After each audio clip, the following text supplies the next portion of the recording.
नमस्ते। चलिए आज कुछ बहुत ही दिलचस्प बात करते हैं जादुई शब्दों के बारे में। अब सोचने वाली बात है, क्या सच में शब्दों में कोई जादू हो सकता है? मतलब क्या कुछ शब्द बोल देने से हमारी दुनिया बेहतर बन सकती है? चलिए इसी सवाल का जवाब ढूंढते हैं। आज हम यही जानने वाले हैं कि कैसे कुछ बहुत ही आम से शब्दों में एक खास तरह की ताकत होती है, एक ऐसी शक्ति जो हमारे रिश्तों के लिए नए दरवाजे खोल सकती है। और पता है सबसे मजेदार बात क्या है? ये कोई बहुत मुश्किल मंत्र या कोई लंबी चौड़ी बातें नहीं हैं। जी नहीं, सिर्फ 3 बहुत ही सरल, बहुत ही आम से शब्द हैं जिनमें सब कुछ बदलने की ताकत है।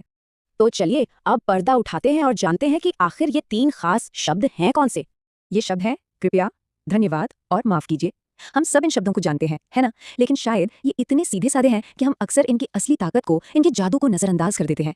पर इन्हें जादुई कहने के पीछे वजह क्या है? मतलब ये शब्द असल में काम कैसे करते हैं? हमारी जिंदगी पर इनका असर क्या होता है? देखिए, इन शब्दों का जादू इनके मतलब में उतना नहीं है जितना इनके असर में है। आइए देखते हैं कि ये हमारे रिश्तों और हमारे आसपास के माहौल को कैसे पूरी तरह से बदल सकते हैं। सबसे पहली और सबसे बड़ी बात, इनसे दोस्त बनते हैं। सोचिए, जब हम कृपया या धन्यवाद जैसे शब्दों का इस्तेमाल करते हैं तो हम असल में सामने वाले इंसान को सम्मान दे रहे होते हैं, और यही सम्मान, यही इज्जत एक अच्छी और सच्ची दोस्ती की नींव रखती है। इसका एक और बढ़िया असर हमें स्कूल में देखने को मिलता है। जब टीचर्स को सम्मान मिलता है तो वो भी खुश होते हैं, और जब वो खुश होते हैं तो और भी अच्छे से सिखाते हैं। इससे सीखने सिखाने का पूरा माहौल ही पॉजिटिव हो जाता है। और शायद सबसे जरूरी असर हमारे घर पर होता है। इन शब्दों से घर में प्यार बढ़ता है। कभी कभी रिश्तों में जो छोटी मोटी गांठें पड़ जाती है ना, उन्हें एक छोटा सा माफ कीजिए या एक दिल से कहा हुआ धन्यवाद आसानी से खोद सकता है। यही तो एक घर को घर बनाता है। और देखिए, ये जो पूरी बात है ना, इसका सार इस एक सीधी सादी तस्वीर में छिपा है। ये हमें याद दिलाती है कि जिंदगी की सबसे गहरी और असरदार बातें अक्सर सबसे आसान शब्दों में ही छुपी होती हैं। तो जब हम इन शब्दों को अपनी रोज की आदत में शामिल कर लेते हैं तो आखिर होता क्या है?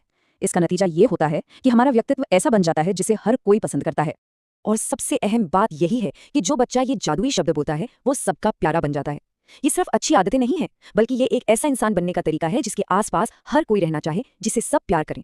तो इस बातचीत के बाद जरा सोचिए, आज वो कौन सा जादुई शब्द होगा जिसे आप सबसे पहले इस्तेमाल करना चाहेंगे?